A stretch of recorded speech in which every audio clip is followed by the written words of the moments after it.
நண்பர்கள் அனைவருக்கும் இந்த நாள் இனிய நாளாக அமையட்டும். இன்னைக்கு நம்மளோட நேச்சர், அதாவது இயற்கை, அதில் இருந்து என்னென்ன லெசன்ஸ்லாம் கற்றுக்கலாம் அப்படின்னு பார்க்கலாம். இயற்கை ஒரு மனிதனுக்கு ரொம்ப பெரிய ஒரு வரப்பிரசாதங்க. பூமி, கடல், விலங்கு, மரம், இப்படி எதை எடுத்துக்கிட்டாலும் அது நம்மளுக்கு ஒரு முக்கியமான வாழ்க்கை பாடத்தை சொல்லி கொடுக்கும். நம்முடைய சவால்களை சமாளிக்கவும் இயற்கையில இருந்து நம்ம பாடங்களை கற்றுக்கொள்ளலாம். மரங்கள் ஒரே நாள்ல பெருசா ஆயிடுறது கிடையாது. எந்த ஒரு விஷயத்தையுமே விரைவா பெற முடியாது. சில விஷயங்களை பொறுமையாக தான் அனுபவிக்க முடியும். சிறப்பானது, நிலையானது, நீண்ட கால வெற்றி, இப்படிப்பட்ட விஷயங்களெல்லாம் நம்ம அனுபவிக்கணும்னு நினச்சோன்னா நம்ம பொறுமையாக தான் இருக்கணும். இதுக்கு மரங்கள் சிறந்த எடுத்துக்காட்டு. சைனீஸ் பேம்பூ ஸ்டோரி பற்றி கேள்விப்பட்டிருக்கிறீங்க இல்லையா? அதாவது மூங்கில் மரங்கள் முதல் 5-6 வருஷத்துக்கு வளரவே வளராது. ஆனால் 6வது வருஷத்துக்கு அப்புறம் விதின் 1-2 இயர்ஸில் ரொம்ப பெருசாக வளர்ந்துடும். அப்போ முதல் 5-6 வருஷம் என்ன பண்ணிட்டு இருந்துச்சு அப்படின்னு கேட்டிங்கன்னா, அது வளர்ந்து உயரமாக மேலே பார்க்க நிற்கிறதுக்கு தேவையான அளவு ரூட், அதுடைய பலத்தை கீழ் நோக்கி செலவு பண்ணி அதுடைய வேர்களை பலப்படுத்தி கொண்டு இருந்துச்சு. இதுதான் அந்த சைனீஸ் பேம்பூ ஸ்டோரின்னு சொல்லுவாங்க. பொறுமையாக நம்ம ஸ்ட்ராங்காக நம்மளை டெவலப் பண்ணணும் ஃபஸ்ட்டு. அதுக்கு பிறகு நம்ம வளர்ந்து நிற்கலாம். அது விரைவாகவே நடந்துடும். அதே மாதிரி மிருகங்களை எடுத்துக்கிட்டீங்க அப்படின்னு சொன்னால் அதோட வாழ்நிலைக்கு எந்த ஒரு சூழ்நிலை ஒத்து போகுமோ அந்த இடத்துல தான் அது வாழும். அதே போல் சுற்றுப்புறத்தை எந்த விதமான நாசமும் செய்யாது. அதுக்கு என்ன தேவையோ அதை மட்டும் சரிவர செஞ்சுக்கும். அது மாதிரி தாங்க நம்மளும் நம்மளோட தேவைகளை செஞ்சுக்கிடணும், நம்மளோட ஸ்கில்ஸை வளர்த்துக்கலாம்.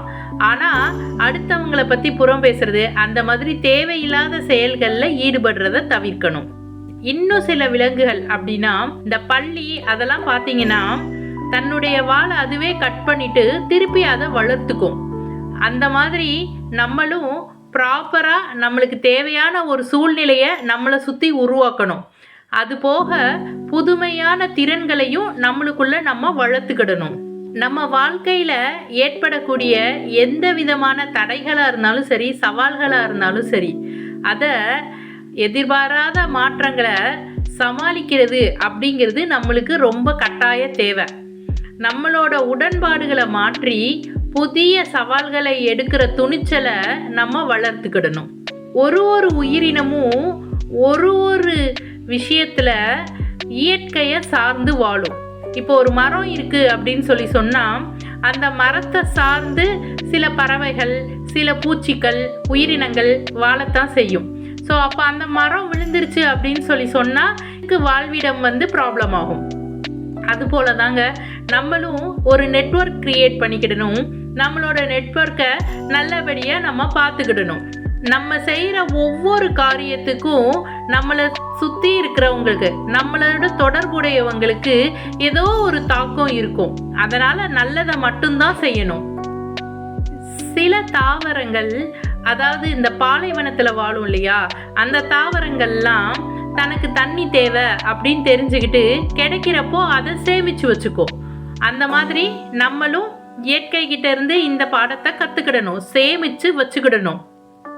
சுயமாக சிந்திக்க தெரியணும். இந்த இடத்துல இது ஜாஸ்தி இருக்குது அப்படின்னா அதை நம்ம சேர்த்து வச்சாதான் ஃப்யூச்சரில் யூஸ் பண்ணிக்க முடியும். இப்போ கிடைக்கிது யூஸ் பண்ணிக்கலாம், அப்படி வாழக்கூடாது. நம்மளே சிந்திச்சு அந்த ஆற்றலை வளர்த்து ஃப்யூச்சருக்கு சேர்த்து வச்சு வாழவும் படிக்கணும். அதே போல் நதி எடுத்துக்கிட்டீங்க அப்படின்னா அடிக்கடி தன்னோட வழியை தொலைச்சிரும். அதுக்கப்புறம் புதிய வழியில் போய் பாய்ந்து ஓடும். ஆனால் கடைசியில் கடலைத்தான் போய் சேரும். நதிகளை போல சமயங்களில் மெதுவாக போகணும், சில சமயங்களில் வேகமாக போகணும். எந்த இடம் வேணாலும் மாறிக்கிடலாம். ஆனால் நம்மளோட பயணத்தை மட்டும் நிறுத்தவே கூடாது. தொடர்ந்து பயணித்து கொண்டே இருக்கணும். நம்ம வாழ்க்கையில நம்ம பல தடைகளை சந்திச்சாலும் நம்ம கனவுகளை நிறைவேற்றுறதுக்கு அல்லது முடிவுகளை போய் சேர்றதுக்கு நம்ம பாதையை விட்டுடக்கூடாது. நதி எப்படி அதோட பயணத்தை தொடருதோ அது போலயே நம்ம எப்பவும் நம்மளோட எண்ணங்களை முன்னேற வச்சு செஞ்சுக்கிட்டே இருக்கணும் காரியத்தை. இப்படி பல விஷயங்கள் சொல்லிட்டே போலாங்க. இயற்கை கிட்ட இருந்து நம்ம எண்ணிலடங்கா பாடங்களை கத்துக்கிடலாம். இயற்கையை உத்து கவனிச்சிங்கன்னா அதுல இருந்து ஒரு பாடமும் ஒரு இடத்துல இருந்து நம்மளுக்கு கிடைச்சிக்கிட்டே இருக்கும். ஒரு கணமும் நம்மளை புதுசா புதுப்பிச்சுக்கிட்டே இருக்க முடியும்.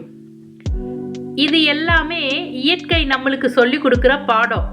நம்ம கத்துக்கிடணுங்க. அப்படின்னா தான் நம்மளோட வெற்றியையும் நோக்கி போக முடியும். வாழ்த்துக்கள்.